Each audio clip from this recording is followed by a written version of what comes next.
Assalamualaikum warahmatullahi wabarakatuh. Perkenalkan, nama saya Muhammad Farid Misbahul Munir dari kelas 12 TI1 akan menjelaskan tentang persatuan dan kesatuan pada masa reformasi periode 21 Mei 1998 sampai sekarang ini. Periode ini disebut juga era reformasi. Gejolak politik di era reformasi semakin mendorong usaha penegakan kedaulatan rakyat dan bertekad untuk mewujudkan pemerintahan yang bersih dari korupsi, kolusi, dan nepotisme yang menghancurkan kehidupan bangsa dan negara. Memasuki masa reformasi, bangsa Indonesia bertekad untuk menciptakan sistem pemerintahan yang demokratis. Untuk itu, perlu disusun pemerintahan yang konstitusional atau pemerintahan yang berdasarkan pada konstitusi.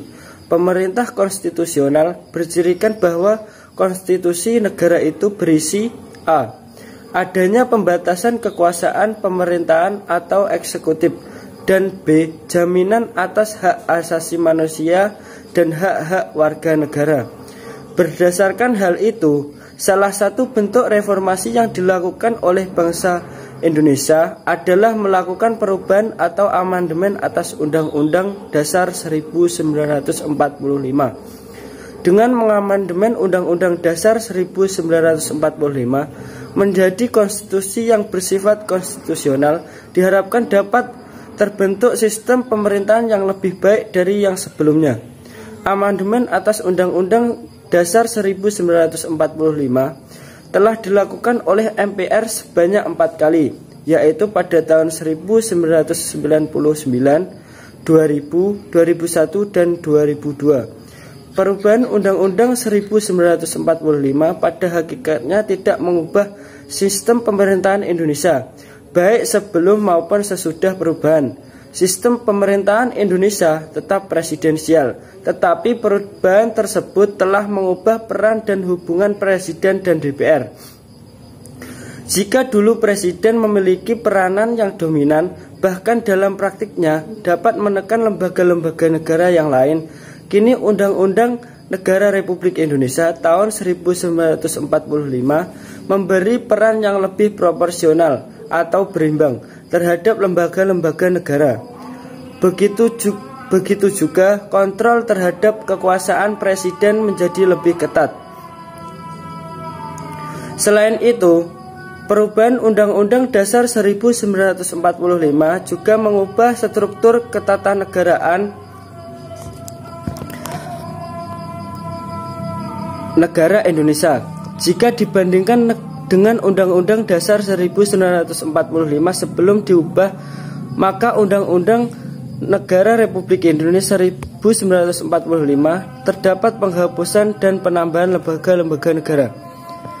Untuk lebih jelasnya, berikut dipaparkan perubahan mendasar dalam ketatanegaraan Indonesia setelah perubahan Undang-Undang Dasar 1945, yaitu a. Kedaulatan di tangan rakyat dan dilakukan menurut Undang-Undang Dasar Pasal 1 Ayat 2. B.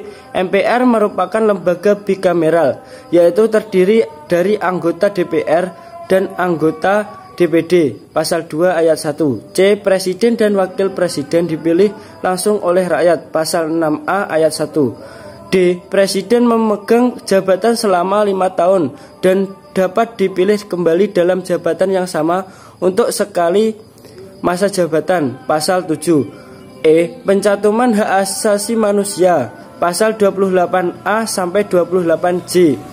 F. Penghapusan DPA sebagai lembaga tinggi negara. G. Presiden bukan mandataris MPR. H. MPR tidak lagi menyusun GBHN. I. Pembentukan Mahkamah Konstitusi dan Komisi Yudisial Pasal 24B dan 24C. J. Anggaran pendidikan minimal 20%. Pasal 31 Ayat 4. K. Negara kesatuan tidak boleh diubah. Pasal 37 Ayat 5. L. Penjelasan Undang-Undang Dasar 1945 dihapus.